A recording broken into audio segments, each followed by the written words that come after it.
tayo mga bossing, natalo tayo ngayon sa ating Facebook page. Ngayon na very well po tayo ng 3.7 kilowatt para sa fan motor na high speed. Ayun mga bossing, sa mga hindi pa naka-subscribe dyan at hindi pa naka-share, paki-share at pa-subscribe ulit po mga bossing para update po tayo palagi sa bagong video. At palat na rin po mga bossing dahil nag-upisa pa lang ako sa pag-upload na video sa Facebook. Napanood na ako bossing kung paano ipasok yung coil sa slot ng motor.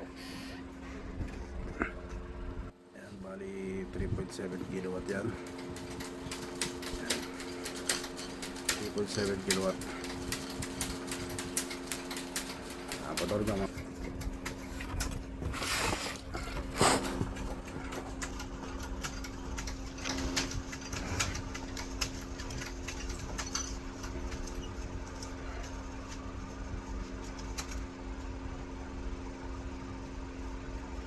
Uploads tayo mga bossing para hindi makakami yung gulay natin.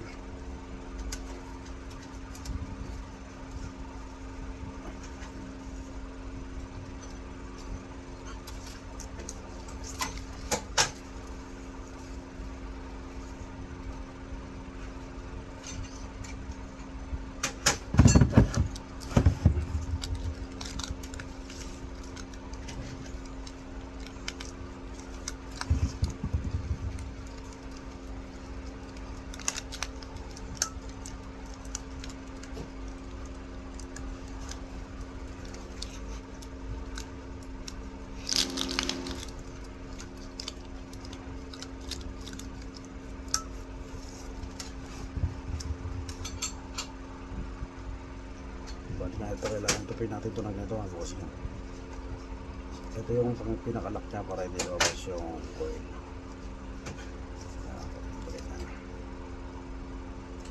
Parang yun lang mga bossing niya.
Pwede tayo gumamit ito ng mga oras madali mapasok yung magnetic wire sa loob ng slot para pinaka-guide nya. Tapos sinutulak ko sa loob para ka lang naghihiwa ng tinapay o ng isda. Ayan, dali unti-unti na yung mabasok sa loob.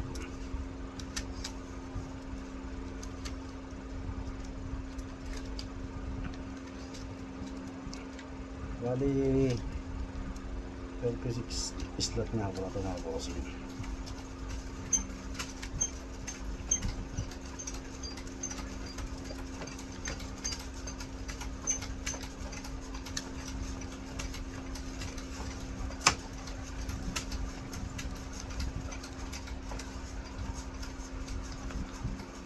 Isa nga pala yun ang ginagawa niya.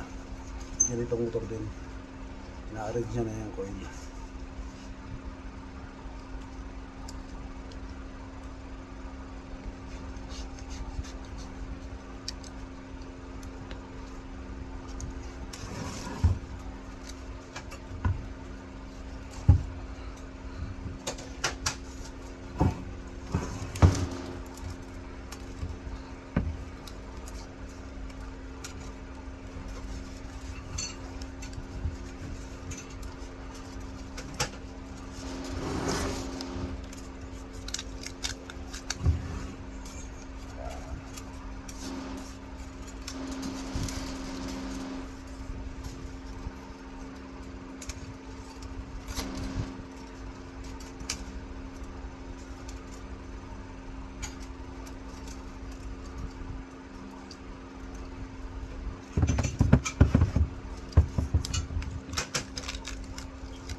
Ganun lang mga bossing, no?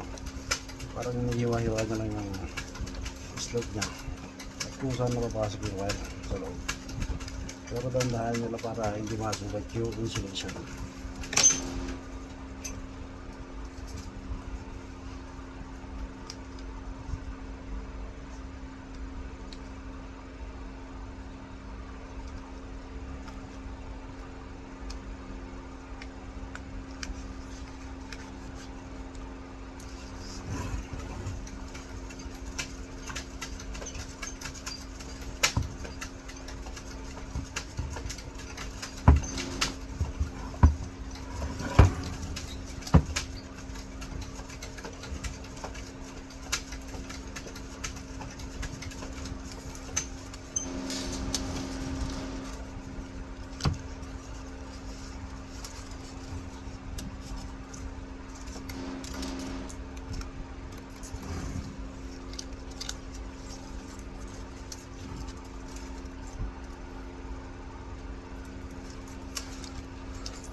Ayan mga bossing, bali papakita ko sa inyo kung paano siya naipasok.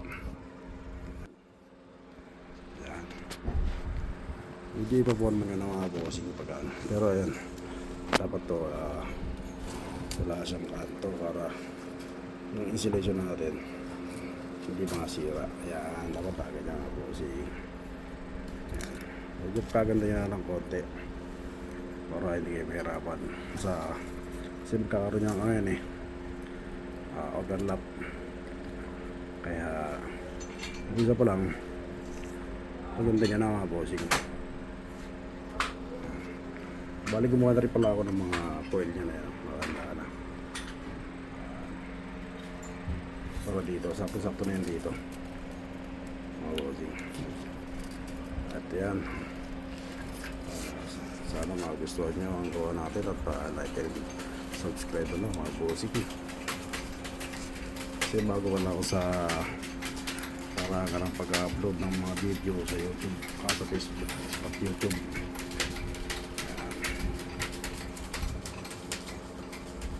At yun mga bossing, tutuloy natin yung trabaho. Bali kanina nga pala naglagay na ako ng sa pang coil. Bali ito na sa kayo, tatlong coil na lang natin para mga bossing.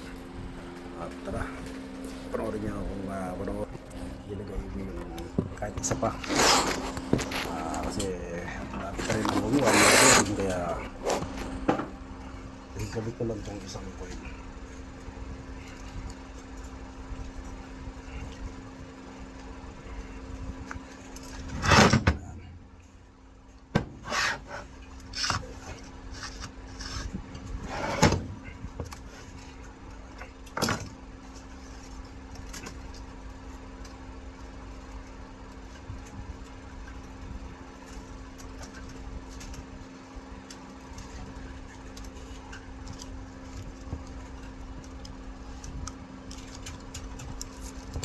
Saka pala mga bossing, medyo kapag habang dumadami na yung nilalagay mong coil, medyo pakiramdam mo bibigat o medyo nahihirapan ng pumasok yung mga wire kasi wala na masyado space yung kamay mo.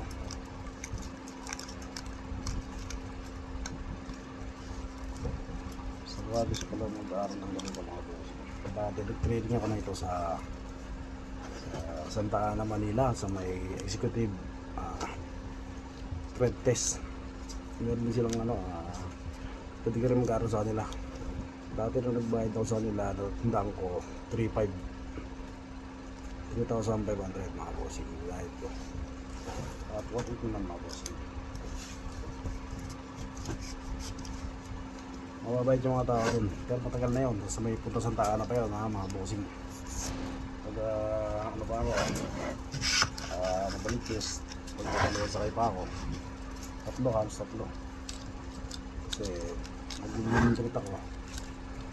Tapos baba ako ng Pedro Hill, yan, sakay ako ng punta Santa Ana. 1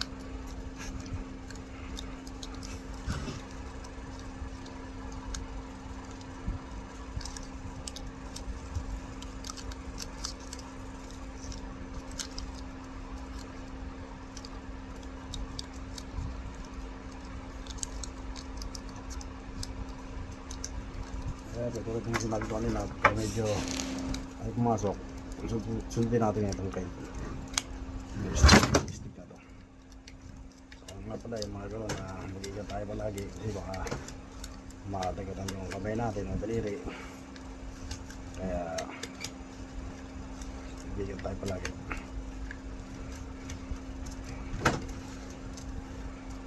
Mga boss nga, dali lang halos ipasok, kailangan mo lang talaga pagtsagaan.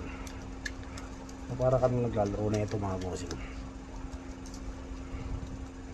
Ang dati nung kabataan natin nagkakatry ng Jolin o Fix, nalilibang tayo. Ito ganito rin, para ka rin nalilibang ka rin dito para ka na naglalaro hanggang sa matapos yung oras. Bali kumita ka na, kung sinawurang ka, nalibang ka pa, na-exercise ka pa. Ayan, masishare ko pa ang video sa inyo. Kaya nga bossing.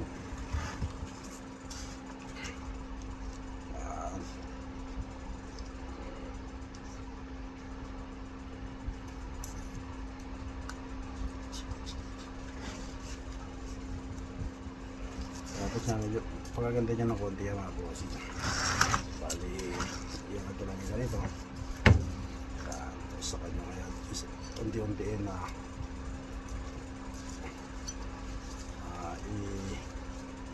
bigyan nyo ng ano, pagandahin yung konti yung wire kasi medyo tabigi-tabigi sa para lagay kayo ng color lock, hindi kayo nahihirapan, hindi sa nasa labat, diba ako kasi ayan o, ganyan siya.